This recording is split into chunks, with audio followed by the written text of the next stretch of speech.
All right. We can finally talk. Now, we've got our special guest here, Suzanne Somers. And we've been talking from the moment we got in the door to, we're out in Malibu at her house with Alan and Michelle. Of course, you've read all the books. I have. You've got a book in your purse. I do. And not because I was coming here, and that's no joke. It's because no joke. No, I know. You just had it in your carry it purse? with me because I can only read certain times, like we're filming, so getting my hair done, I can, read. And I also get sleepy when I read. Yeah. So I do too. Yeah. So I have to be wide awake. So I carry it with me. I've read all your books in succession, but I started, I think, with Knockout. Right. Because with my autoimmunes, I follow holistic practitioners, and that's the way that I go. My kids don't take medicines, and people think I'm insane. Every doctor has laughed at me, ridiculed me, told me to shut up until I found the doctors. But that had nothing to do with your health. Nothing at all. Just told me to shut up. Yeah. And then I started reading your books. I found Knockout. My daughter has scoliosis. At her chiropractor, at his office is where I found Knockout. I started reading it. I was like, this is this is it. This is my Bible How right many books, here. Suzanne, how many books have you done? 26. Oh my goodness. I think I've read all of them. Actually, I just finished 26 and I'm starting 27. I've actually got one on my iPad. I don't know which one it is, but I've got one on my iPad. So now one of our sponsors used to be Audible. Are any of the books read Audible books by you? I have done them. My husband, who's sitting over there, says, we never make any money on the audiobooks. Takes a lot of time. Spent 3 days in the studio. And why do you want to do it? And I keep saying, because, people listen in the car. But I love audiobooks to go to sleep to, because even if you don't finish it, it goes into the subconscious, so it's interesting, and it lulls me to sleep. Now, obviously, you can hear the ocean in the background as we record this. You've got the ocean to lull you. How long have you been in Malibu? 15 years? At least 18 years. 18 years. Don't tell me you fell asleep last night. You didn't. Oh, that's right. I was doing an audio book. Which one was that? And I was so tired because I was working so much. And reading a book is like, out loud is the same as reading it not out loud. And you get real sleepy. Yeah. And I was sitting next to the microphone. I heard the guy in the booth go, "Are you okay?" I went, oh, right. I put myself to sleep reading my own book. Now, the one that I will record, and I know you'll agree, Alan, is the one I just finished. I wrote because it's about us. It's called Us. It's a book about our relationship. It needed to be written about because I've been with him since I'm 19. Yeah, it's crazy. there's so much to talk about now. But Michelle, tell them the book that you have in your bag right now. The book that I have in my bag is called Toxic, and I've been open about my battle with my autoimmunes and trying to reverse them naturally, and I will eventually get to the point. So break down what your autoimmune is. I was first diagnosed when I was trying to get pregnant with my first kid and wasn't getting pregnant. And thank God I had a great doctor in New Jersey who said, how long have you had this goiter? Feeling my neck. And I went, what's a goiter? Because it's hidden. You can't see mine because it's in the center, not the side. Usually when you think of goiter, you think of a big thing hanging off the side of your neck. Yeah. So I had no idea what it was. He sent me to an awful, mean, hateful endocrinologist who said, you have Hashimoto's thyroiditis. And I'm like, what's that? He's like, nothing you have to worry about. It's just you have thyroid disease. You have to go on the medicine, which I can't remember what it's called, the big one. Nature-throid, you mean? Synthroid, that's the one. So I started on Synthroid. It took me a year and a half to regulate and get pregnant and all that stuff. I didn't realize the autoimmune aspect of it meant that I had to change everything drastically in my life. And I didn't realize that until 10, 12, 13 years later. And this is before you were pregnant? I was diagnosed before I was pregnant because I didn't understand why I wasn't getting pregnant. Yeah. Because my mother was dying. I was trying to get pregnant before she died. That whole thing. And I thought stress had to do with it. It ended up being thyroid disease. So a lack of iodine. Lack of iodine. So automatically I get put on Synthroid. It regulates. I get pregnant. Life goes on. But it's not until I think maybe 4 years ago that I realized everything that I have is because of this autoimmune disorder. My anxiety. And I had hardcore paralyzing anxiety. That's all because of my thyroid disorder. My hair loss. That's all because of my everything. Me not being able to lose weight. It takes double me what it does you to lose weight. Any depression? I personally never had depression. Mine was always anxiety. But all of that stuff, all of it can be traced back. Every single thing can be traced back. Now, has it shown up its ugly little head in any of your children? Yeah. Thyroid? Or anything? Depression has, not thyroid. But I don't know yet because I haven't had their autoimmune numbers checked. I wrote a see that magazine over there, Townsend Yes, Letter. I Townsend. wrote an article for them because you start connecting dots. Yeah. And the Environmental Working Group did a study on newborns across the economic spectrum, from the poorest to the richest, of their cord blood before any of these babies had had a sip of breast milk. They tested them for 287 different toxins. Every single baby, every one tested positive for a minimum of 180 toxins. So Rich and poor. Yeah, rich and poor. So our kids are being born toxic. I would say, I wonder if it would skew even more towards the more well-to-do, but no, because the poorest children in America have access to the worst quality food, which is usually water. convenience store food, which isn't food.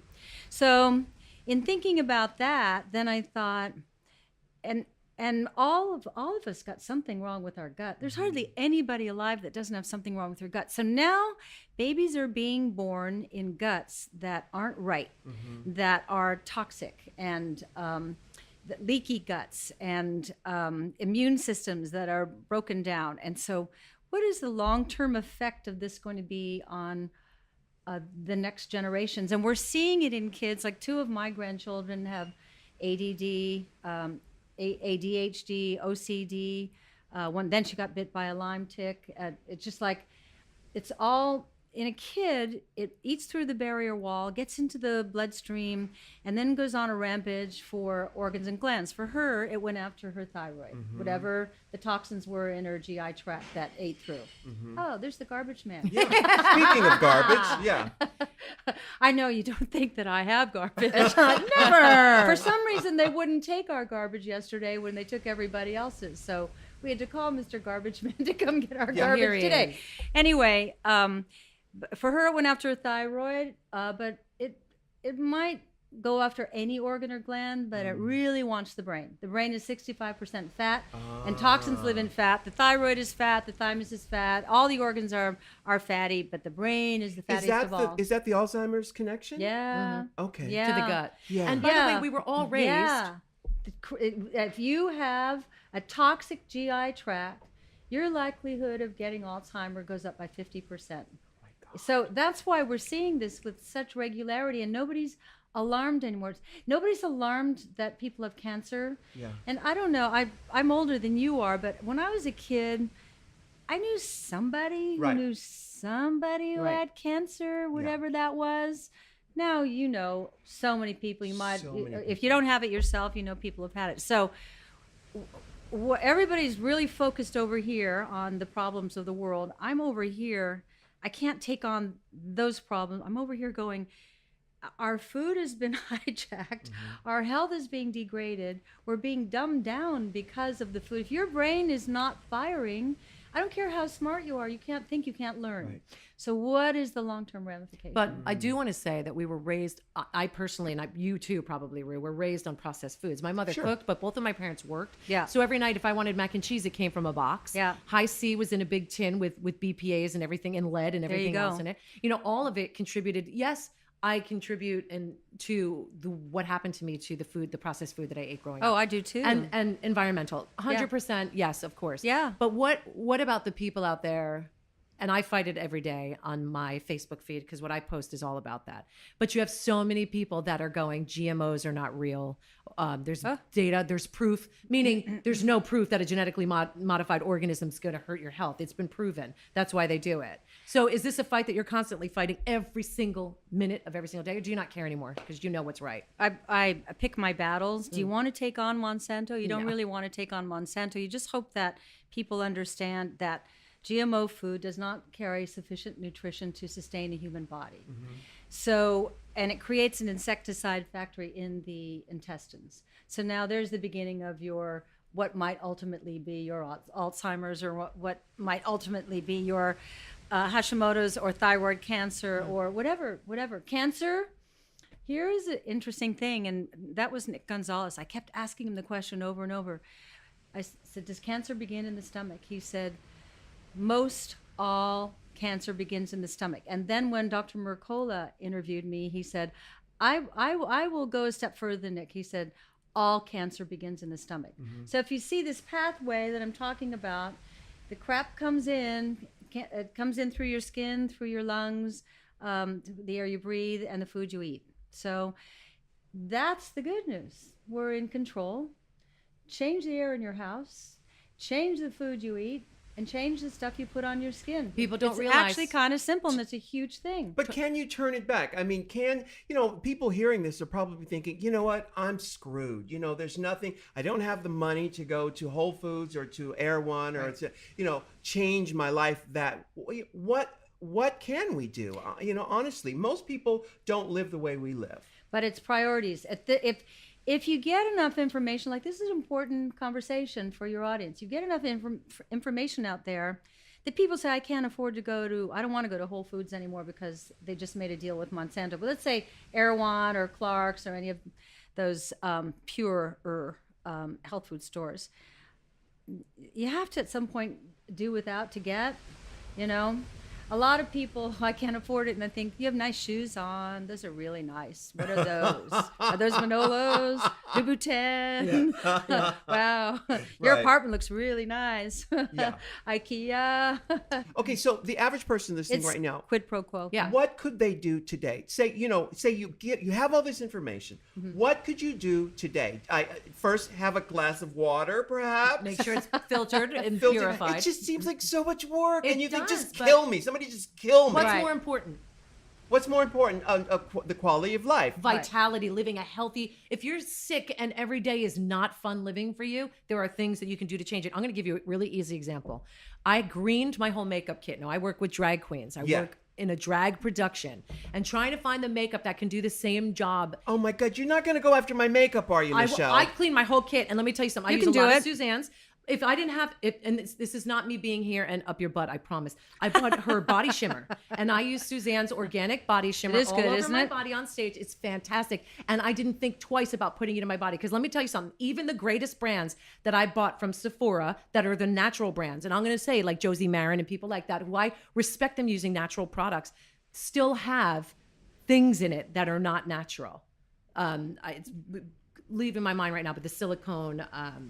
Parabens is usually the big one. They don't have those things, but there's other things in it. Like, why do you still need to use it? Do you know what I mean? Like our lipstick, we color it with raspberries and cranberries and pomegranates, and we can cream them up, and you can do it.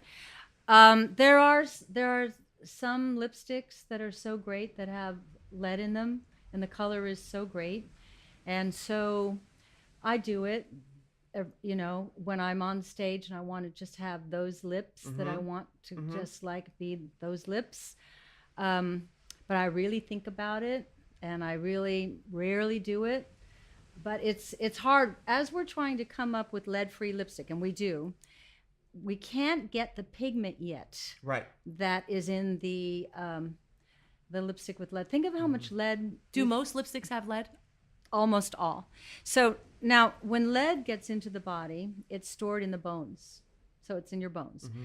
When you get older, or when you break a bone, that lead leaks out into your bloodstream, and now we have the little parade up to the brain again. Mm-hmm. How many old ladies break a hip, and then the next thing you hear is they've got dementia, and then it's Alzheimer's? Yes. Right. Yes. Yeah. Yeah, I heard something on Judge Judy the other day where she said she asked a doctor she wants to live a good long time. What's the best thing she could do to stay alive? Mm-hmm. And the doctor said to her, don't fall.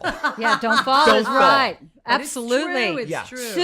As soon as you fall. Now, though, if you're on bioidentical hormones. Bio who? Bioidentical hormones, which I've been on for 20 years. Oh my God, it's such a game changer. When the time comes for you, it's you take a blood you start feeling the symptoms. I call them 7 dwarves of menopause. Itchy, bitchy, sleepy, sweaty, bloated, forgetful, and all dried up.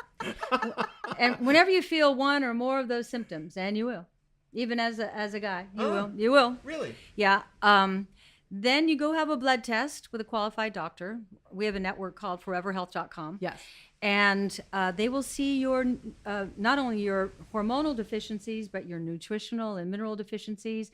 And aging is about filling the tank, putting back what you've lost in the aging process. So if you put back what you once had relative to hormones. Hormones like estrogen, progesterone, and testosterone are bone building, and it's osteoclast and osteoblast. So one builds bone, one burrows. So it like burrows the hole and the other one fills it. Burrows the hole and one fills it. And that's how hormones work in the bones. So when you get older and you have no hormones, you're like powder. And now you are going to fall. You are going to break. Your bones aren't strong enough. But someone like me, I have zero bone loss because I've been on hormone replacements for But so you long. have to go to the right doctor. You have to go to the right doctor. 20 years ago. 20 years ago. Yeah. And Can men do it I too? sleep 8 hours a night. I have a rockin' libido, which women my age usually don't. You know, they can do it, but they'd rather have a smoothie, you know. I'm with them. You get to have your hair. You're not as wrinkled with hormones. Your breasts are perkier. You're in a good mood pretty much all the time, unless some really terrible thing went down. So that was how this all started, was the hormone thing. I had 3 years where I lost my hormones, and everywhere I went, they're going, well, we have the synthetic hormones, which are not hormones, and we can give you sleeping pills, and we can give you anti-anxiety and antidepressants and anti-cholesterol or cholesterol lowering. And I remember, like, the 5th doctor I went to, this old guy, and I said, are you kidding me? Is this the best you have to offer us? And he patted me on the back and he said, the drug companies know best, dear. Uh-oh. And that was all I needed to hear. I thought, I'm on my own. And then I found an endocrinologist. They're not all created equal. Are there good ones out there? Right. Because I haven't found She was one. up in Santa Barbara. She eventually turned on me, but she was the original one, and she was so good for me. I took my blood test. I drove up to Santa Barbara like a maniac. I get up there, and she's looking at my blood work. She says, oh, you poor thing. You must feel awful. I said, I feel awful. I said, I have every reason to be happy, and I'd really rather not be here. That's how awful I feel. I don't feel right. She said, okay, we're going to start putting the hormones back. I'm just going to start you on a little. I can't give you all that you need. And I said, why can't you give me all that I need? She said, well, it took a long time to lose the hormones. If I put them all back in right now, you'll literally go crazy. So she said, you just call me with symptoms. That's how I came up with the itchy, bitchy, sleepy, sweaty. Right. Because I'd call her and I'd go, I know it's weird, but my leg itches. Okay, all right. What were your stresses this week? What's going on in your life? And then she'd dose me up. And then the next time I'd call her, she'd dose me up again. I started feeling better almost immediately. And gradually, it took a year. And a year later, I was back. Wow. 100%. The weight went away, the bitchiness went away, the teariness went away, my hair came back. Like it was, and I couldn't shut up. That's how this all started. I just couldn't shut up about it. I'm glad you haven't shut up. We're going to take a real quick break, and we'll come right back with Suzanne Somers. This episode is sponsored by Casper. Casper Mattresses, the online retailer of premium mattresses for a fraction of the price. And you can get $50 toward any mattress purchase by visiting casper.com/Rue. Using that offer code RU, honey, will save you some cash. What are you waiting for? Go to casper.com/RU. Get started today. What he said. Hey, I want to talk about Squarespace. Well, for a then I minute. think you should. I think I should. Making a website has never been easier. If you want to make a gorgeous website in minutes, using their beautiful templates and simplistic drag and drop platform. I think you mean drag and shablam. Hello, blam. Just go to squarespace.com. Use that offer code RU. You get yourself 10% off. Holla. I love to say 10%. I mean 10%. So you get yourself 10% off just by going to squarespace.com, offer code RU. So we've got so much to talk about. I We've know. got so much. Michelle, you've got a question for Suzanne Somers. I feel bad because I'm like jumping in, but I have so much shit to ask Suzanne. It's so Everybody incredible wants- that you're so informed. So informed. And when you go to a doctor, they must love you because they don't have to do any homework. You're not. One doctor said, I have patients come in. It's like going back to kindergarten. I got to start all over with every patient. They that's love patients like you. And they hate patients like and they do. us. If you have a doctor who's on the other team, Correct. they will hate you. So yes, I finally found somebody that I love, and we're starting this new protocol. And he just laughs at me when I'm like, but wait, because if I'm eating too alkaline, because he's told me people die from alkalinity, then why are you saying my body's too acidic like that? He laughs at me. He's just like, you know so much, so I'm going to tell you like a doctor. I was like, okay. But my question to you is, you're talking bioidentical creams, correct? Yep. And can men do them? Because most people, when they think of bioidentical, they think of women. Right. Can men do that? So yeah, men can. Alan's been on bioidentical hormones for 20 years. The same ones that you're taking or different ones? Well, he was not absorbing. He found that he was, what he originally felt was that he'd be working out and getting no effect. Like you do bicep curls, you think you're going to get cut and defined, and he wasn't getting any of that. And that's a lack. You can't build muscle and bone without testosterone. So his testosterone had lowered. And it's interesting, this whole prostate cancer thing. Men are so overtreated with prostate cancer. You won't be able to see this on this podcast, but a prostate is like a woman's breast. And you have ducts in your prostate. And in those ducts is where testosterone makes food for the sperm. And in our ducts, we make milk for the baby we might be having. When you're making a full complement of testosterone, your prostate's nice and small. As you age and start declining in hormones, i.e. testosterone, your prostate starts enlarging, looking for its major building block, because it can't do its thing without it. And they started doing this in Europe first. They give men testosterone and go back together. So this elevated PSA test is really not accurate, because it was created by the company that sells the Lupron, the prostate drug, which is a couple of $1,000s a shot. So that's a lucrative business. So then Dr. Abe Morgentaler out of Harvard called me one day. He's on the faculty, and he's their chief urologist. And I'd met him at conferences. And he's Harvard, but he's got one foot out of the box, which is really tough to do when you're at an institution like that. He said, I just completed a study I think you'd find interesting. I said, let me turn on my recorder. And he said, I have been giving testosterone to men coming in to my practice, and it didn't matter and doesn't matter what stage or how enlarged they are. With every single man who I put on the study, when I give them testosterone, their PSA goes down to normal and their prostate cancer regresses. Now, I thought this would be huge news, because when I went on to promote the book and I would bring it up, nobody really latched onto it very much, because I guess the other side, they were scared. They're selling, the expensive PSA. The prostate cancer's a huge business. You're talking about the pharmaceutical medical matrix. Yes. I would think that's the impetus behind it. But guys who've had their prostates removed, it's cruel. It takes away who they are. It's like doing a hysterectomy on a woman. I always say to women, if you are being talked into a hysterectomy, if they haven't told you this, I'm going to tell you. When you are wheeled into that operating room, when you come out on the other side, you will, I don't care what your age is, you will be in instant, violent surgical menopause. You will gain weight, you will cry, you will never be the same again. And women are not told that, because you remove the hormone making machinery. We make estrogen in our ovaries. So but they can do a hysterectomy without removing the ovaries. Yes, they can. They can do a uterus. So here's what they don't tell you when they remove your uterus. And it's not as drastic as the whole deal. But when you remove the uterus, the woman can never again have those deep uterine orgasms, those ones that take you to the moon. That's gone. Why don't they tell you that? Because you would rethink it. You'd go, let me see if I can change my diet, if I can detoxify my life. Let me see if I have to do this. But people go in, not like you, people go in not informed. Right.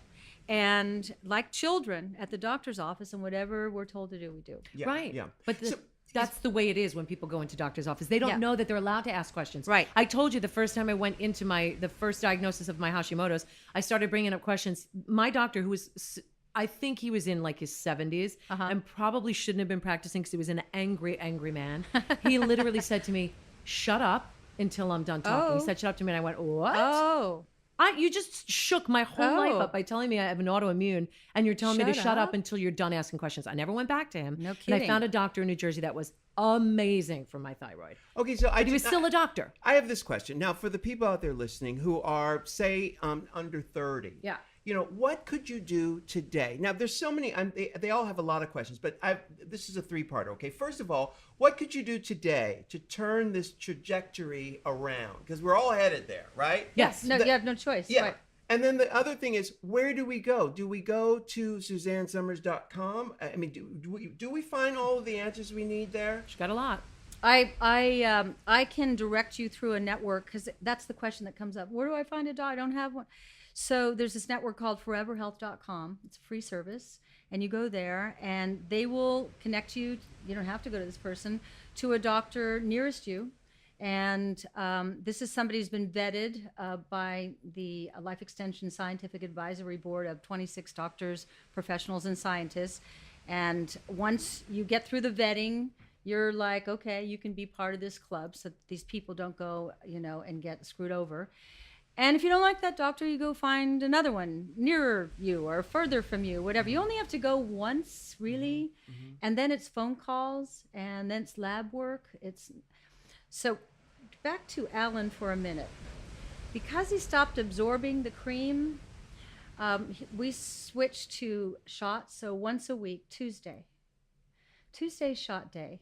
And I give it to him in his upper butt here. It really hurts him. Is there an anal option? That's as close as you're going to get. Yeah, I tried. Yeah, imagine trying to get a needle up his butthole. Not happening. Right. And so that's Tuesday. We don't make any plans for Wednesday. Is it that instant? Yes. Wow. Wow. Yeah. And how wonderful. Yeah. To be so sexual at this stage of the game, and after so many years together, and you're in the mood. You're in the mood like when you were young, because it's all operating at optimal. What you're looking for with your levels is your optimal levels, which are different from his, and yours are different from mine. Right. And we're all individuals. That's why the one pill fits all was never going to work. So in all of this, when you're saying, so confusing, we've damaged the planet, we've damaged our food. We have conditions now that we never had before. When I was a kid, I never heard of autoimmune or lupus or MS or fibromyalgia. Because it wasn't there. No. I never heard of cancer, not really. Right. Old people got dementia, but we laughed about it. It wasn't this horrible thing that you see now. And sometimes heart disease. Yeah. I'm Irish. We have low homocysteine levels, so most of my family's died of heart attacks, and that's the way they died. You can even reverse that. Like, my genetics started taking me this last year towards high blood pressure. Everybody in my family is on high blood pressure medicine. This one doctor I interviewed, Sherry Rogers, she said, "Do you want to get a heart attack? Take high blood pressure medicine." I said, "Well," right? I said, "What do you do?" Well, that's statins, that but high cholesterol? blood pressure is the getting your Okay. blood pressure down. Statins, I could go on. You know.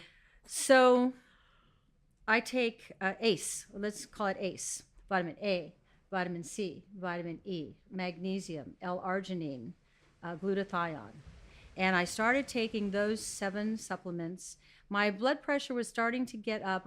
When my show closed in Vegas, I was very upset because it wasn't me. It was forces outside of me. And my blood pressure went up to like 140, 146. That's high. That's not good. I'm usually 110/80. I'm back down to 110/80. Now I'm calmer, but also I averted a drug. Right. Because my sister said, "You have to take blood pressure medicine." She's on it. My brother said, "You have to take blood pressure medicine." He's on it. And I thought, let's just try not to take it. Every drug you take is another foreign molecule in the body, and it's all about the tipping point. At what point do you hit where the liver goes, I just can't help you anymore. And that's when you have cancer or Hashimoto's or whatever. You hit a tipping point.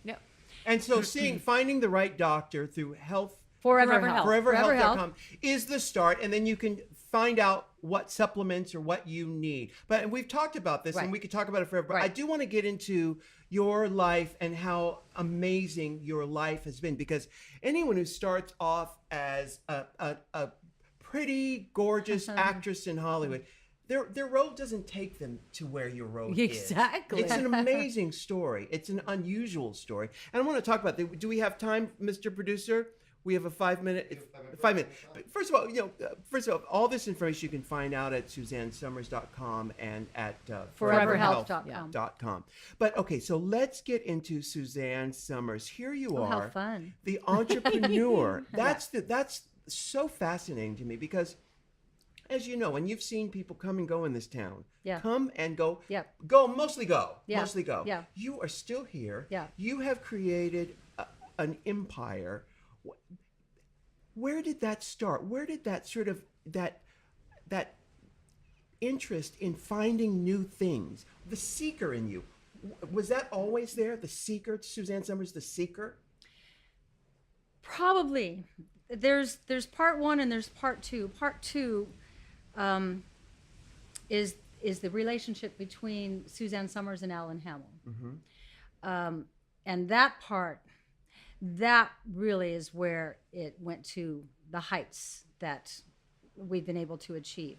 But before I get there, let me roll back a little, because I had some lucky breaks, and that I created, but I didn't realize it. I was married as a teenager, and had a baby. Didn't stay married to the father. I didn't want to stay. I had sex once. And at that time, if you're in Catholic school and all that, it was a different time. That's what happened to my mother. You My married mother the got guy. pregnant the first time. And when you don't know why your body's feeling, and the doctor says you're pregnant, it's like, wow. But then this little boy just, wow. Okay, I got to just figure out how to grow up really fast, because I'm all he has. And he looked at me with such trusting eyes. So I'm living in Sausalito, and I'm barely making a living. My checks are bouncing all the time. I mean, I was a child of an alcoholic, so you learn how to manipulate things and how to read people and all that. And I'm reading in the trades one day. I don't even know how I got a copy, because I didn't take any mail. I didn't have any subscription to anything. I must have seen it somewhere, because I was working as an extra and as a model, but the worst jobs, because I'm not tall and I had big boobs. And I was the girl standing next to the Chevrolet on the bluff in Monterey. Or I was the girl smoking the Winston cigarette that was so long I got caught in the door. I was that girl. Yeah. You know, it was funny. I was having a colonic the other day. As one does. As one does. And I'm waiting for my turn. And there's a pamphlet there for this contraption that you put in front of the toilet so that your feet are higher, so that when you go to the bathroom, it's sort of Neanderthal. Yeah, I know that. I've seen that. I bought it. I have it. Yeah, I know you have. And on the pamphlet is a blonde girl who looks like I used to look, smiling, sitting on the thing. And I thought, those are the jobs I used to get. I would have gotten that job. Yeah. So anyway, I read about this girl on this series with Dom DeLuise. You remember Dom DeLuise? Yes. Was it Fatso, the series Fatso? Yes. You're kidding. Yes. And they described me, a small town girl who has no idea what she looks like. And I knew that I didn't know what I looked like, but people would react to me, but I didn't know. I just thought everything was wrong with everything. And I had just started dating Alan, and I decided that I was going to get, it was $25 to fly on PSA at that time, to fly to Los Angeles. And I didn't want him to know how poor I was. I used to make up jobs. It's awful what I did. I had like a big come to Jesus with him at some point. I had to say, all this stuff I've been telling you, it's all bullshit. I don't have any money. I don't have anything. It was all a big lie. And so I got the 25. I went to Los Angeles. When you don't know anything, bluff becomes reality. Yeah. But I didn't know that you needed an agent. And I said, I have an interview for the Dom DeLuise show, because it said the time. And so he drove me to Burbank. We drive up, and the guard says, why are you here? I'm here for the Dom DeLuise show. Oh, go over there, because I don't know that I'm not supposed to do this. But you got yourself in there. I got myself in there. I walked down the hall. Where's the Dom DeLuise show? It's down there. I walk down, and then I walk in, and everybody looks like me. but I'm watching what the girls are doing because I've never done this. And the receptionist gives them a script and they sign in. So I got the script and I signed in and I read. And then I went in and I read for Sam Denoff. Yeah, Bill Persky and Sam Denoff were big comedy writers at the time. And so I finish, and Sam says, very nice. And I'm thinking, I know, because I am this person. I'm a small town girl, and I don't know who I am or what I look like. And he said, we're going to give you a call back. I said, thanks. So I go out to the receptionist, and I said, I have a call back. She said, well, good for you. And I said, what is that? She says, we're going to call you back. I said, oh, when? I don't know. Today. Oh, well, where do I go? Now I'm her problem. I'm irritating her. She goes, I don't know. Go sit in the commissary, I guess. So the moment that changed my life, I go to the commissary. It's 2 p.m. He's not with me. He's, I guess you were waiting outside. I don't know where you were. I'm sitting in the commissary waiting for my call back, whatever that is. And in walks Johnny Carson. Wow. And Johnny Carson comes over to me and says, hey, little lady, what are you doing here? And I said, I have a call back, because now I have lingo. And I said, for the Tom DeLuise show. Oh, he's a great guy. And I didn't even have an 8x10, but I had gotten a little book of poetry published. It was 1973. And I just handed him this little book of poetry because it had my only credit on the back, which was that I was the mysterious blonde in the Thunderbird in American Graffiti. That was Wednesday. Friday night, I made my national television debut on the Johnny Carson show. I wrote a bag check to get a dress because I didn't own a dress. And I'm standing behind the curtain hoping I won't throw up, and I hear Johnny Carson say, because I thought, oh my God, they love my poetry, right? It must be so great. Robert Frost here. And he said, we've all been wondering who the mysterious blonde in the Thunderbird is. Well, we found her. And they bring me out. I hadn't even seen the movie. I couldn't afford to go to the movie. I didn't go to the premiere. I didn't even think I was invited. And I was perfect for him. Remember how he liked small town? Yeah. He said, when did you get to town? And I said, today. Everything was literal. Yeah. And he just loved me. And he didn't come on to me. He sort of got very protective very early on. He started having me on once a month to read him poems. And my poetry book became the best-selling book of poetry in America. And one of those many, many, many appearances, Fred Silverman was watching, who was the president of ABC, and they're looking for a girl for Three's Company. And Fred, as he says to me later on, he says, I got her. I see her on the Tonight Show all the time. So I get a call to go in to read for Three's Company. I've never had an acting class in my life. I'm just trying to make money to feed my kid. I'm a single mother. That's all I was trying to do, and not type. Yeah, yeah. And that was how. That was it. That was. Oh my! That was I how. remember you from the Tonight Show. Yeah. We're gonna we take a real quick break, and then we're gonna come back with more Suzanne Somers. Wow. Hey, let's talk about Casper mattresses. Honey, you heard of wine in a box. Yes. Casper is a mattress in a box. It's funny. Since we've been working with Casper, I see their advertisements all over the place. And I love that about them because so many people have kind of given up on radio or podcasting and these guys go strong with unconventional. Like people think TV is the only way to go. Yeah. Hell no. Yeah. Casper knows what's up. That's why they went from like 0 to hero in like a matter of months. You're right. People, they've revolutionized the whole mattress game. And I sent you a screenshot or a picture. They do dog mattresses now. Yes, they do. That's what's up. They are really on top of things. Now, Casper, as you well know, have taken on the big retailers and the big department stores who sell mattresses for so much money. 10 times, 8 times over, like ridiculous markups. Yeah. Ridiculous. Well, this is an amazing mattress that is cutting the cost and putting savings onto you. You save so much money using this thing, and Casper mattresses are so great. They're this new hybrid mattress that combines premium latex foam with memory foam, and they're extra comfortable. And Rue, unlike the plastic surgery of most of our queens, these mattresses are American made. What? Which is something to be celebrated. And I have to tell you, I have one. You know this, I have one. It's no bullshit. I swear to God, you guys, this mattress, I think about it. I know that I'm going home tonight. I'm going to lay in that heavenly cloud called my Casper mattress. I love that. Now, they're so confident in the quality of their mattresses that they have a risk-free trial and return policy. Great. You can try sleeping on a Casper for 100 days. Yes, Rip Van with Winkle. free delivery and painless returns. That's 100% risk-free. So what are you waiting for, kiddo? Spin that weed into gold. Just go get $50 toward any mattress purchase right now by checking out Casper.com/Ru using that offer code RU. Terms and conditions may apply, but don't worry about them. That's Casper.com/RU. Get started today. Yeah.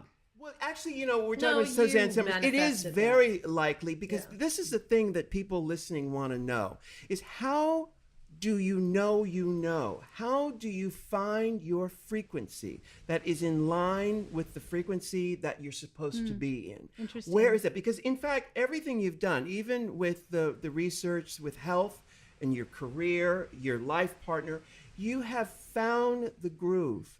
And that's what people want to know. How do you find that groove? Right.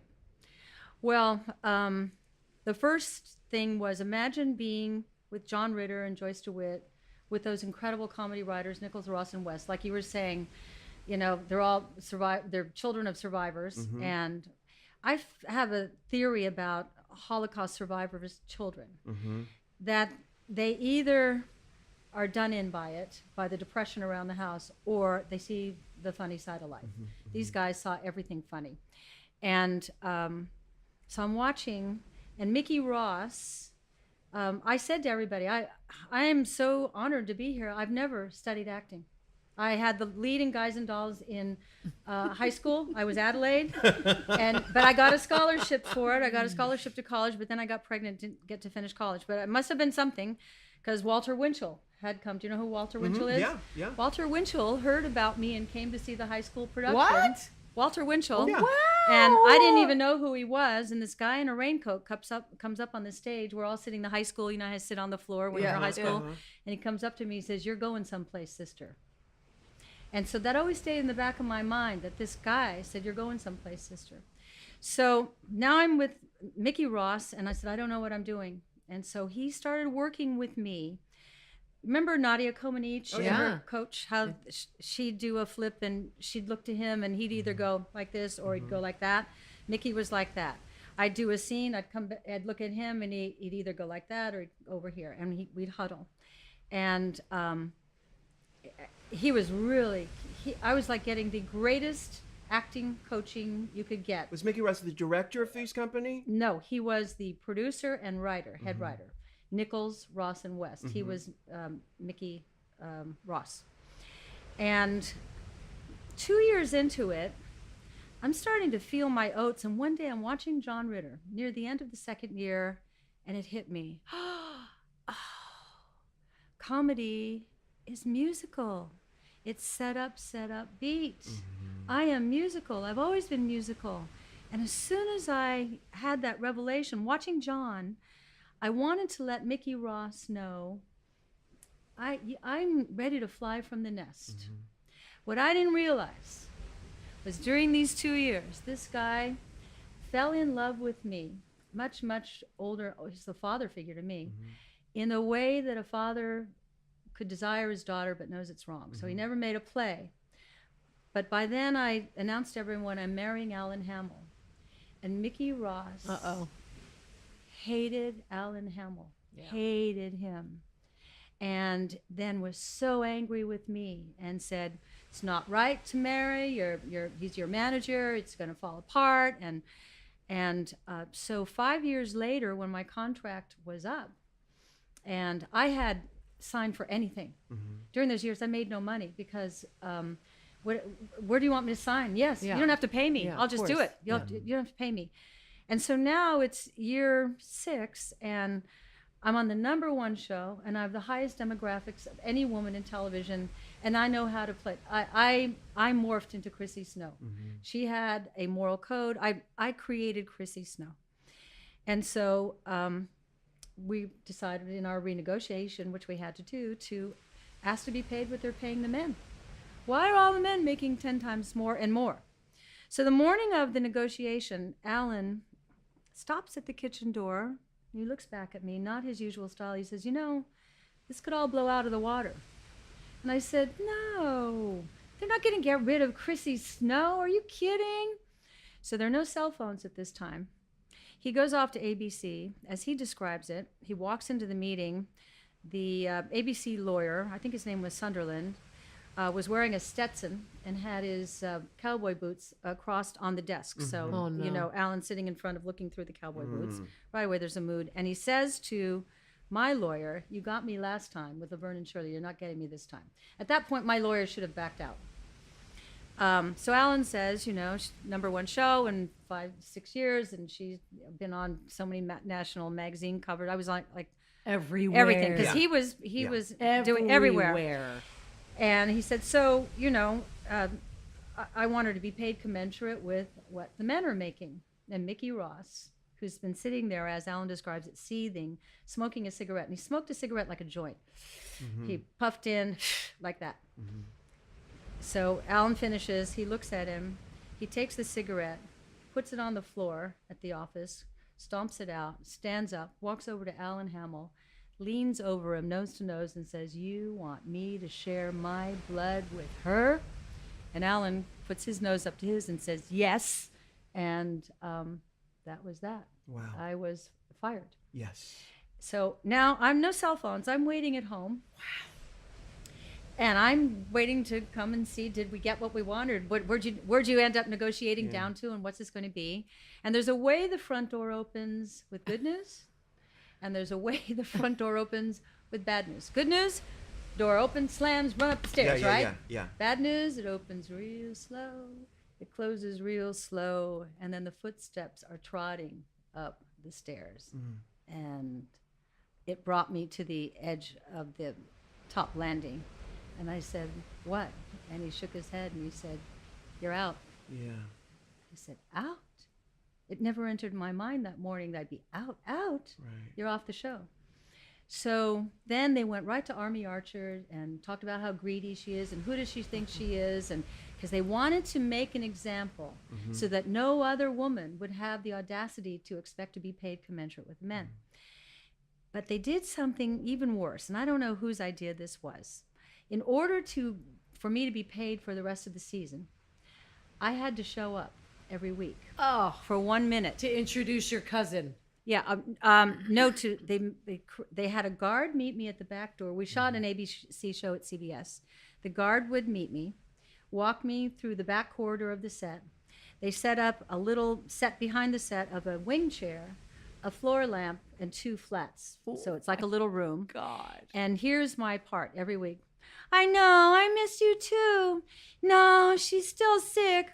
I hope she gets well soon. Bye. That's what I did every week. And I would leave in tears every week because nobody came down. John and Joyce totally abandoned me because Mickey Ross set up an environment that if you're with her, you're against us. Right. If you're with us, then you're against her. So everybody, I was like a hot potato. Even one day I was walking down Rodeo Avenue and the wardrobe guy who I was so close to, we created the Chrissy, the hot pants and the suspenders and she only wore pastel colors. And the side ponytails. And the side ponytails, and right, the whole knee thing. And then we did the 2 ponytails. Yes. I see him coming towards me, walking down Rodeo. I see that he sees me and he crosses the street. And I thought, wow, it's like I'm some kind of axe murderer. So when Alan came up the stairs that day, he felt so bad. And then he looked at me and he said, we're going to make this work for us. And that's when the partnership of Suzanne Somers and Alan Hamel, the business partnership, began. In the big picture today, that firing was the greatest thing. Yeah. I got so much press for being fired. As greedy. He got terrible press as Svengali. I don't even know what a Svengali is, but I guess you're that. And he then started making the deals. And we had wanted to brand Chrissy Snow. They're so stupid. We went to them and said, Chrissy Snow, we should do a clothing line, hot pants and suspenders and snap-on ponytails. And Mickey Ross said, this is not about business. This is about the show. And I'm thinking, isn't it show business? And then I went to Mickey one day and I said, Chrissy Snow should be a cartoon, a Saturday morning cartoon. You could animate her so great. just stick with his show, all right? He was mad. And then the third time we went to him, I said, Chrissy Snow should be a movie star. All the little girls will come to see the adventures of Chrissy Snow and all the dumb things Chrissy, you know it would work. Yeah. And you know that it could be lunchboxes and beach towels and like Gidget, sure. everything. Yeah. It should have been. So they were too stupid to realize they're sitting on a gold mine of Chrissy Snow branding, and I didn't own Chrissy Snow, so I couldn't do Chrissy Snow products. And they blocked the blessing because of a resentment. Correct. You know, did Johnny stick with you, Johnny Carson? Oh gosh, yes. Yeah. Yeah. The next time I was on Carson after being fired, I sit down and goes, so there's a little brouhaha going on in the apartment, huh? But you know, losing you was the beginning of the end. Yeah. Because It was. bless Jenny in her own way, but she was not anywhere near what you were. And as a longtime fan, John was amazing. Amazing. But it was what you guys had. It was the together. chemistry. Yes, because there was an incredible cast. Yeah. Let's be honest. Oh, and Joyce was the most incredible setup comic. Like Ethel and Lucy. Yeah. You know, Lucy isn't Lucy without Ethel, but Lucy gets the laughs. Right. Ethel's setup, it's a thankless kind of job. And in Joyce's role, it was even more thankless. So that when they made the chemistry, Joyce and John, it didn't have the magic. So how long after this episode did you realize that this actually turned out to be really the best thing that could have happened? I mean, how long did that take for you to turn that around? Not long, because I said to Alan, I sing. I'd like to go to Vegas. And so he went to Vegas and he met with Bernie Rothkopf he met with many hotels. And he got offers at every hotel, because who wouldn't want fired Chrissy Snow for a while anyway, just the curiosity. Yeah. And he finally, he goes to the MGM Grand, and it's Bernie Rothkopf, who, as he describes, is like all his old Jewish uncles, cranky and ornery. And Alan said that his office was like a bowling alley. His desk was way down there, and there's nothing in between. When you open the door, you walk this long bowling alley. And he said that Bernie never looked up. And when Alan gets to his desk, he says, "What do you want?" And Alan said, "I want a 2-year deal for Suzanne Somers, and I don't care what the money is." At the MGM Grand. At the MGM Grand. And he looks up, he goes, "Why do you want that?" He said, "Because I know her, and if she goes out the first time and she fails, she'll figure it out, and she will turn your hotel around." So we got a 2-year deal with good money, not like Fisher money, good money. And it was an instant hit, and I loved it. I realized I love to entertain. I love it more than anything. I love it. So now this stick with itness. I mean, 'cause this is the real takeaway for people, because everybody, whether it's coming up against cancer or coming up against some resentment from the bigwigs upstairs, the suits upstairs, turning it around. That is what this whole conversation is about. Yeah. It's about negotiating life on life's terms, but also finding those cracks in the system to make it work for you. What could you tell? What is that thing? When did you know that the synergy between you and Alan was the magic that, dreams and success is made of? And how'd you meet? Well, Alan was the Johnny Carson of Canada. Alan had his late night talk show. He had a show that was the precursor to Saturday Night Live. He is just totally irreverent. The Canadians love him. Canadians got mad at me because he gave up his career in Canada because he wanted to not only manage but be a partnership in every way. And I think when we really I know a pivotal day. I started writing books in my dressing rooms and hotel rooms when I was on the road, because once we hit it at the MGM Grand, we started going on the road 35 weeks a year. And in the summer, we'd bring our boys, and they'd work crew, and we loved it. It was like a family circus. And we were young enough to do that. The road is really taxing and tiring. And so I started writing books in my the first one I wrote was about my alcoholic father, which became just huge book, 16 weeks on the New York Times bestseller, and then it became a movie. And I never planned to tell that story. It's just that we had been to Santa Fe, New Mexico, and to get away from, I was starring in the Moulin Rouge at that point. I was so exhausted, and we went to Santa Fe, and we went to the Anasazi ruins. And it's a Bandelier. If you ever get to go there, it's Bandelier. Bandelier. It's it's ancient America. It's the 50 most interesting square miles in America. They call it that, and I believe that. In New Mexico? Uh-huh. So we go to, they're cliff dwellings. You've seen pictures of cliff dwellings. Yeah. So it was autumn, and it was midweek, and we were the only ones there. And so we go up, and I find this cave that, wow, look at that. You can see the fire in the back, and you look out at this unchanged vista that hadn't been touched in 2,000 years, and this was a life, and how many people slept in there.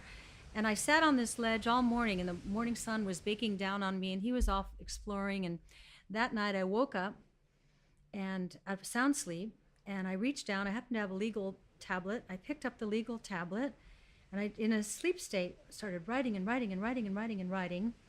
And at 8 o'clock, 5 hours later, Alan wakes up and says, "What are you doing?" And I said, "I don't know." And I read it back to him, and I sobbed. I can still feel the emotion. I sobbed because I was probably finally ready to look at what that was.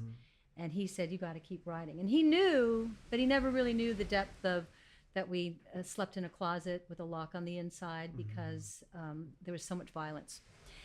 And so when that book came out, it's a very difficult thing to do, to write a true story about your living family. So I love my family, and by this time my father had stopped drinking, and he was a terrible alcoholic, terrible, just awful and violent. And I told them all what I was doing, and I gave all of them a chance to read it before. And the book is called Keeping Secrets. Keeping Secrets.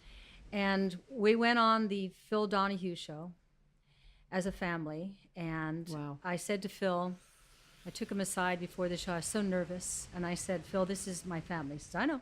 I said, "No, you don't. No, you don't. You don't." Because my family is not sophisticated, and they had not been to my mother and father had been to New York once for Good Morning America, and she froze on Good Morning America. Have you ever seen a woman say, "I can't do this"? That was my mother. That was my mother. I'm at home going, "Yes, you can, Mom." And the guy was going, "Yes, you can, Marion." And they cut to commercial because my mother couldn't talk. So now we're back on television again, and they're in New York, and I'm so protective, and I wrote this story, and I told the truth about all, and everybody sees their story different. Wow. We all our own story. They're all there, but everyone sees it from their own perspective. So I say to Phil, "It's my father, and this is my family," and he goes, "I know." And so I was just telling him to, like, go easy on him, okay? So we sit down, and we're all lined up in a row, and the show starts with the Donahue theme song. And Phil Donahue looks at the camera and says, "Well, this family had a major drinking problem. Meet the Mahoneys." Now I got chills because, oh God, where are we going to go with this? So he right away looks at my dad and he says, "So your name being Mahoney might have something to do with your drinking problem." Oh my God. And my father says, "Yeah, and my grandmother's name is Donahue." Because he was funny. Yeah. I got my humor from him. And he won the audience in that moment. Yeah. And he won. He won on this show.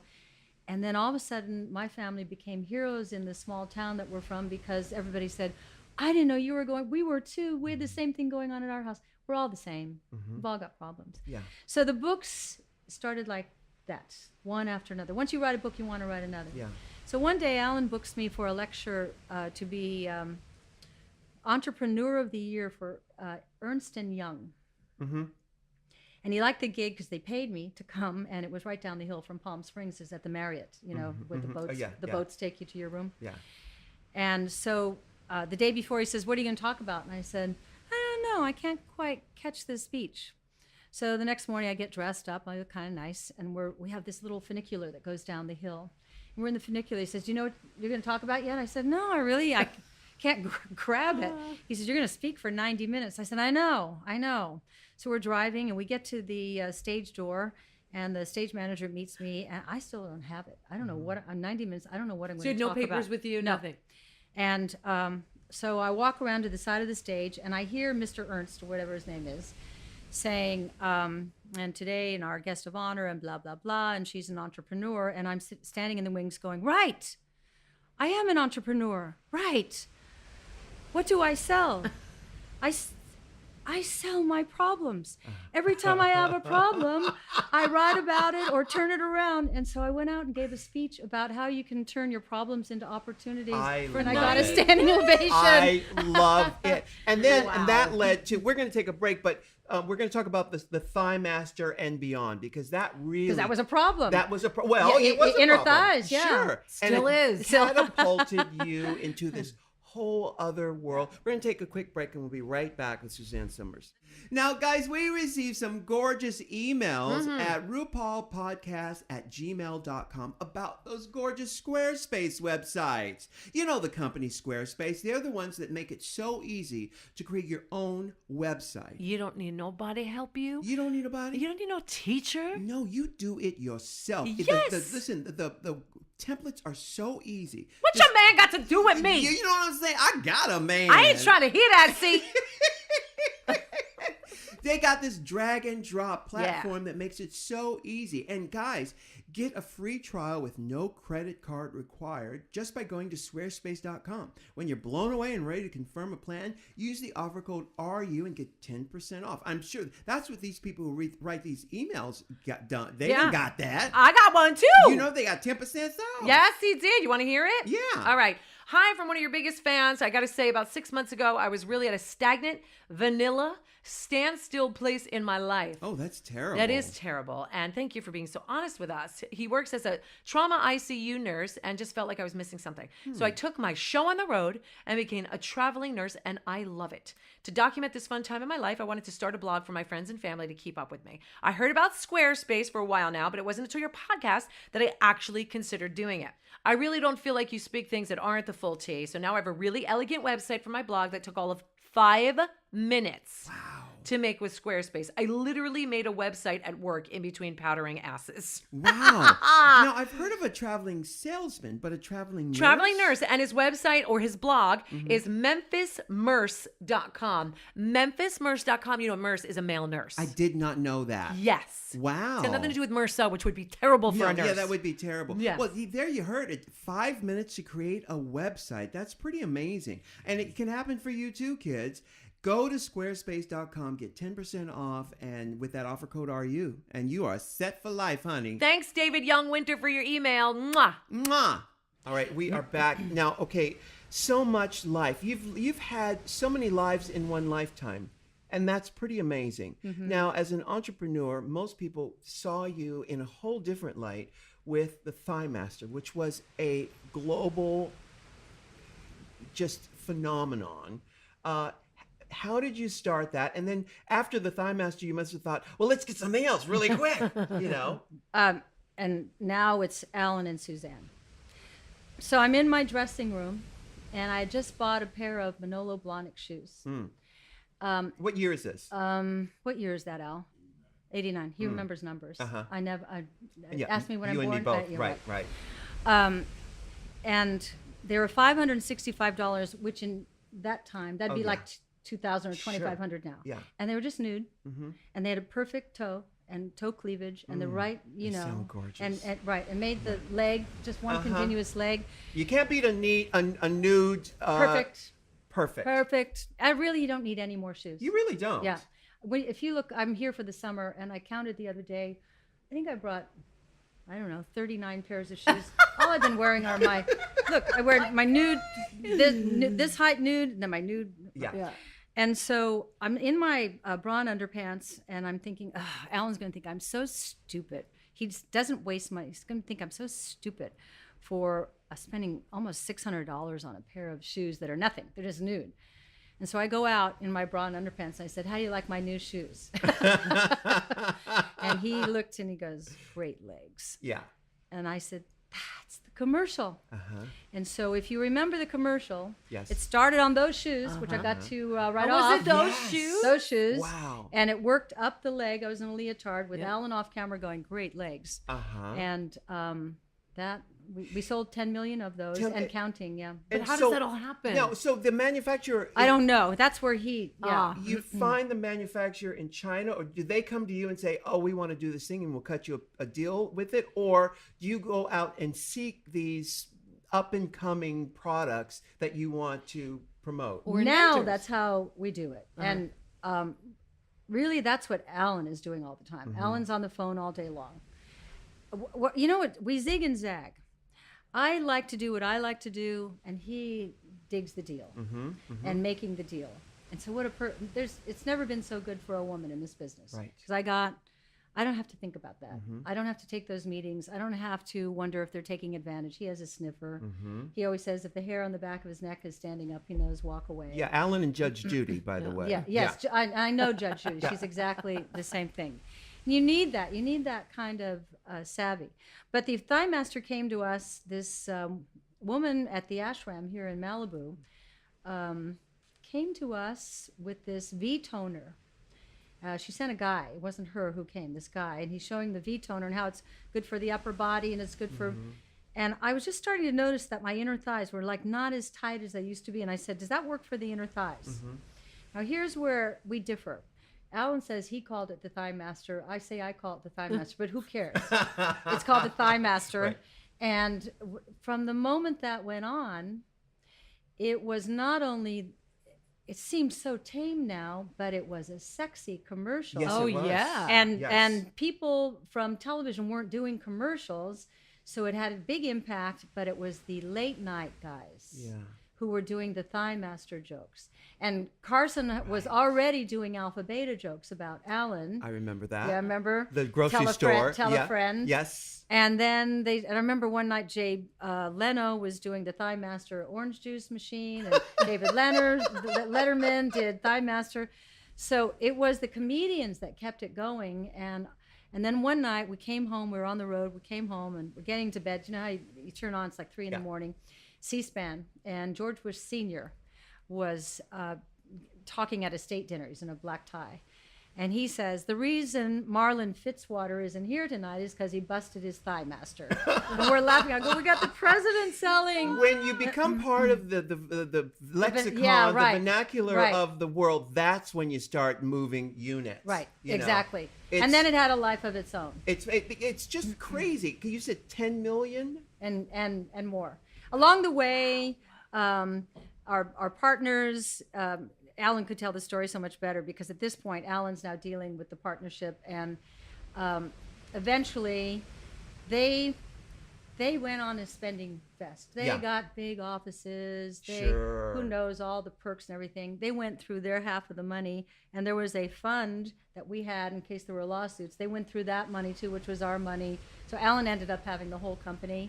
And then, somebody needs to start a therapy group or something for young and up and coming Hollywood people to understand how this business, to not get screwed, and to also learn how to not spend all the money. Learn what the booby traps, the landmines in this business, especially with all the reality stars who get famous really fast. Right. Yeah, and then they're thrown out into the wild. And then there's a graveyard of reality stars that can't even get hired anywhere. Right. Yes. And you don't think, when that money's coming in, you don't think it'll ever end. It'll ever end. Right. Exactly. Right. Now, now let's just fast forward to SuzanneSomers.com and television shopping, because now you guys are on Evine. Is that right? On Evine? Right. But it was Heath who put me on home shopping. Did you say Heath? He. Yeah, Heath. It was Heath who... Well, he's many people in one. He's as in Alan. Suzanne, there wasn't one day that I couldn't watch you on there and go, oh my God, I really want to buy that trillion anything. Anything cut in a trillion, I had to order. Any ring, you were one of my ladies. I was. And super summer sweet. Yes. Girl, I got it all. Anytime you were on, I bought it. Funny. She's telling the truth, by the way. No, I know, because you wouldn't know trillion if you didn't watch that. Exactly. You sold the shit out of that stuff, and I bought it. It was so innocent. But it was beautiful. Oh. It was beautiful. Gorgeous. Gorgeous. And what an incredible other training ground, it taught me to talk. And when Alan said to me, I think you should go on home shopping, I said, are you joking? I was in haughty. I was in primetime television. Are you kidding? He said, I think there's a market here. He said, I think that we could, if we play this right, we could explode this. So I went kicking and screaming. And in the beginning, if you remember, the lighting in the beginning was awful. We were borrowing lights from over here and moving. You have 3 minutes between shows to move things around. We're moving cameras and sets. And then it just started. like she's saying. Yeah. That we had cruises. Yeah. We had conventions. Honey. So entertaining. Oh, It was I could not stop watching. No, it right. was so good. But I just want to bring something up. We keep talking about Alan.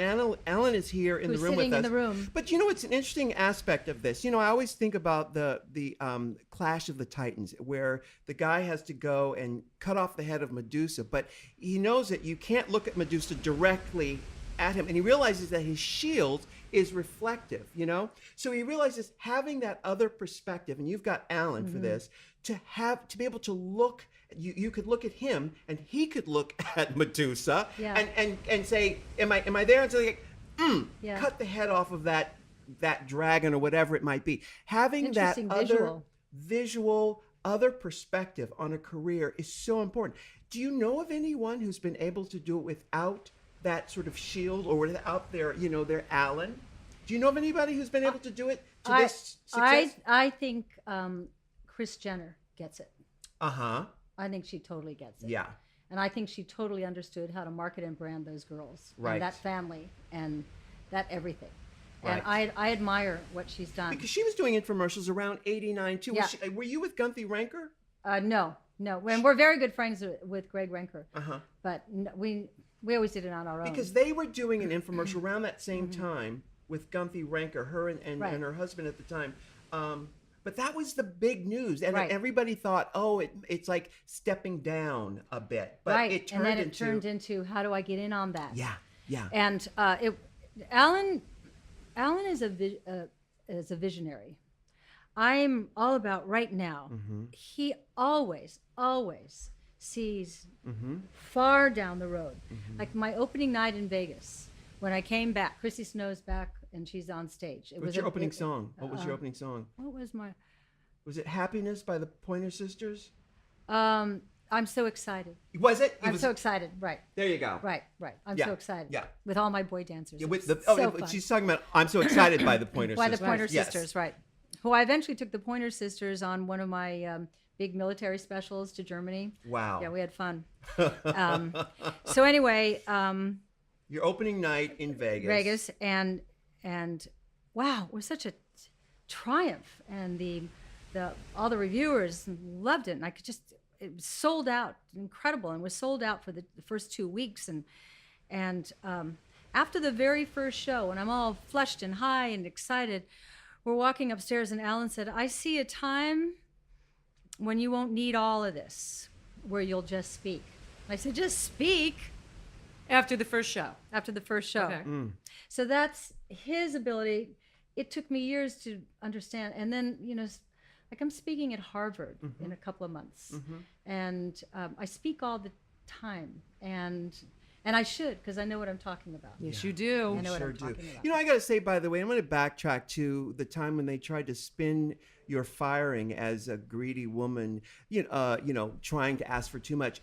You should know that we, the audience, the fans of the show, we knew what they were up to. Yeah. We knew that whatever you were asking for, you deserved it. And it's interesting how history has remembered that story, because we remember it on your side.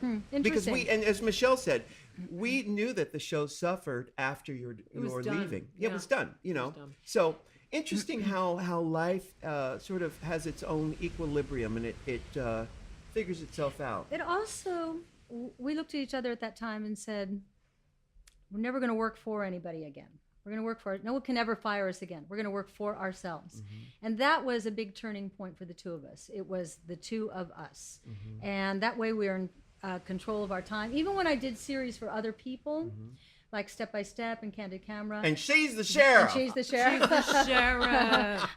She's the sheriff. Let me finish my thought. I'll go to She's the Sheriff. Those shows never meant anywhere near as much to me as Three's Company, because at the time Three's Company was all I had. When I was doing Step by Step, if that ended, I could go off and do other. But I it was was writing books. such a great. It was When I got to be married Carol to Lambert Patrick was Duffy. Fabulous. And Patrick Duffy. It's a Miller Boyett production. They are so great. the nicest men in the business. They still send me flowers and soap on my birthday. How many years my has it goodness. been? Those are people who did, Laverne and Shirley and Happy Days. I don't think that was Gary Marshall. Right. They did Family Matters. Yeah, and John Stamos and the Olsen twins. Family and Full House. Full House. Full Yeah, House, yeah, right. yeah. Right. And so you just brought up some. Yeah, the shows. the sheriff. The shows. She's the sheriff. And She's the Sheriff. What was interesting about She's the Sheriff was I was in Vegas and we had 92 billboards. We're all over the place. It was the #1 show. I was star of the MGM. No, now I'd gone to the Hilton, and Henry Lewin called Alan and he said, "I've got a big flop on my hands. I've got the Moulin Rouge." He said, "I've got more people on stage than I have in the audience." And he said to Alan, "Right, big flop." Can you imagine? Right. Oh my God. Right. Oh, And my so he goodness. says to Alan, Susan, he has a very German accent, got a lot of controversy, and I want you to come up. So he sent a plane for us, and the two of us came up, and we made a deal that I would open the Moulin Rouge on a big train, and Rhett Turner made me the most fabulous outfit. I had a big white pinstripe picture hat and a pinstripe Betty Grable kind of suit with a big slit up the side and a white fur muff, and I'm on the back of the caboose, and the caboose comes on, and all the dancers are dancing around with stage luggage, and then the next thing I come out in a dress that was based on Gypsy Rose Lee's, that was all like chandelier bugle beads and a big tulle thing that I danced down 26 stairs with all the guys in white top hats and tails. Can you imagine having more fun ever? I did this for 2.5 years, dancing. We had one incarnation of the show. I came out on a 747 and jumped off the wing of the plane and danced Boogie Woogie Bugle Boy to Company B. I mean, we were. Oh my God, Rhett Turner. Rhett Turner, God who bless died. him. I love know. him. Rhett Turner was with Bob Mackie for Right. many, many It years. was Rhett Turner, Bob Mackie, and Ray Aggion. Yes. And Rhett just died of natural causes. Yeah. And we always talk about Alzheimer's. He did not. I was so happy that it was just, sorry he was gone, but it was like, okay. Yeah, but I just want to bring up one point. Michelle's favorite movie is Showgirls, and at one point they mention Suzanne Somers in Showgirls. They say, "We could have had Suzanne. We could have had LaToya or Janet Jackson. I don't got remember Crystal. that. We got Crystal Connors." That's funny. I don't remember that. You don't remember that? No, and I remember seeing the movie. Maybe it was a long time. Do you Yeah. remember that? I don't remember Well, that. Suzanne, you realize we love it for all the wrong reasons. For all the wrong reasons. Which are the right reasons. Which are all the right Exactly. reasons. Right. Now, There's nothing more fun than describing an onstage outfit to you. oh my! Did you see my eyes I saw- my mouth watering too really. much? When I said the pinstripe picture hat, I got you right there. Yeah, you right. bet. We were at a party recently, and we were talking about clothes and nude shoes Right. and elongating the Right. leg, and Right. we couldn't stop talking Right. about And it. Red always said, never put your slit up the center. Right. Always put it up the side of your leg. Exactly. And I said, why? He said, doesn't matter how great your legs are. They're going to look better if it's you just see from the Absolutely. side. You learn these tricks along the Right. way. Now, we don't have much time with Suzanne left, but I want to talk about your friendship with Barry Manilow, who I love. Me too. Where'd you guys meet? In the 70s, Three's Company's #1, Copacabana's #1. Oh, right. I walk into a recording studio to do something. I must have been voiceovers, and he was just finishing up.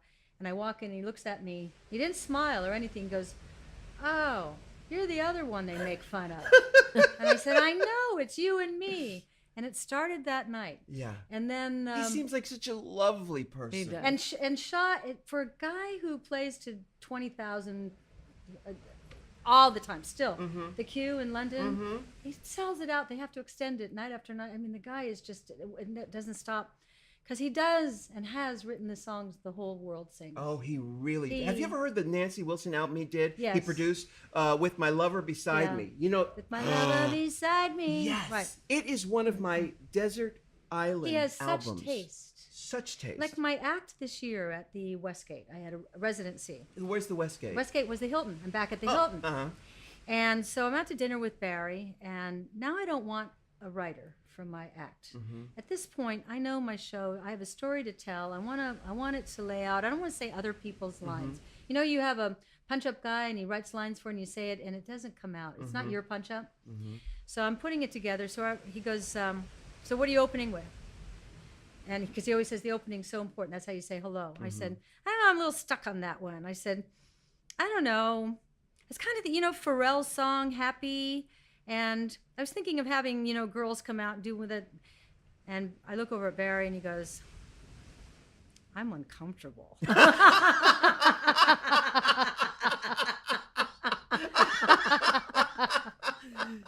As soon as he said it, I knew. I even knew when I was telling him it's not right. Yeah. And then he looks at me as he does. And he said,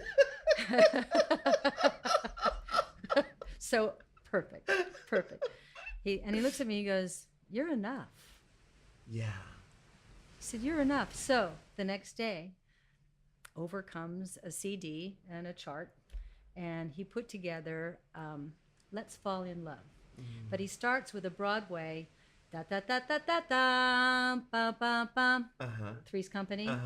And so now we got that without talking about it, and then he's got these whorehouse drums that come in from this classy Broadway. Then it goes ba ba ba ba ba ba ba ba ba ba ba ba ba ba ba ba ba ba, and then the curtain opens and you're already into it. Yeah. And you dance around until the audience dies down. Then you go, let's fall in love. Oh, why brilliant. shouldn't we? Yeah. You need people around you who can tell you you're enough. Yeah. And that's what really. And I'm uncomfortable. And that they're I love uncomfortable. that. That is what it's all about. You Right. got to find those Right. people. Well, Suzanne Somers. And let me Alan just give Hamel. you the ending he gave me. Okay. Yeah. And he said the way you say goodbye is important too. He wrote the simplest, most beautiful arrangement of Cockeyed Optimist. And it's just perfect. Yeah. Because I'm all that in between, lie on the piano and I bring the guy up and I dance and you dance like you do in your closet when no one's looking. Yeah. But he brought it down there. So on opening night, Alan had, as he would, had cameras all over just to get the audience. Sure. And I see a shot of Barry, and Barry, who is really critical, and he's sitting there like he's watching someone he really loves and really approves of. And I saw that look on his face, and he loved the show. And he said, you belong on a stage. I said, I know.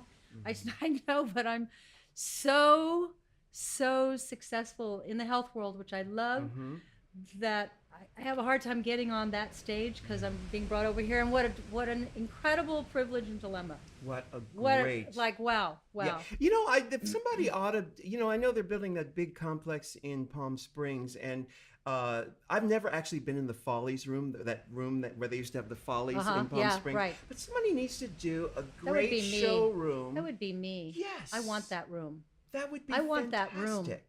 And it's, you don't have It's to go perfect far. there, No, yeah. right down the hill, 5 Yeah. minutes. Perfect. I love the commute. Yeah. That's funny you would say that. What? I wrote a letter to the Mayor Moon, this morning about that.